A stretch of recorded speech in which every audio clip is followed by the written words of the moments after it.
Kurnool ticket తనదేనన్న MLA SV Mohan Reddy వ్యాఖ్యలపై స్పందించారు ఎంపీ టీజీ వెంకటేష్.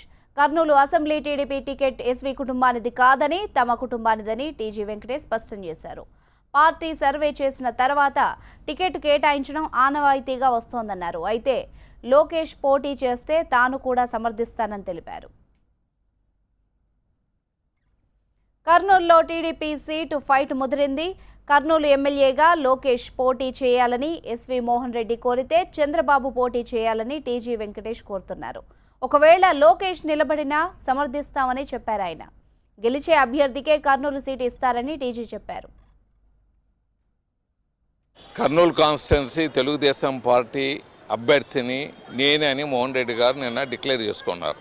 ఇంకో డైలాగ్ పెట్టాడు, లోకేష్ గారు కర్నూలు కాన్స్టిట్యున్సీకి నిలబడాలి, ఆయన సమర్థిస్తాడంట.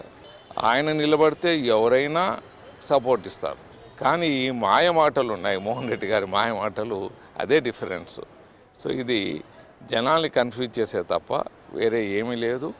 సో ఇది మరీ ఒక తూరు చెప్తున్నాను, తెలుగుదేశం పార్టీ ఎవరి ఆస్తి కాదు, గెలిచే అభ్యర్థికే చంద్రబాబు నాయుడు గారు పట్టం కడతారు. అది మోహన్ రెడ్డి గారు తెలుసుకుంటే బాగుంటుందని తెలియజేస్తున్నాను.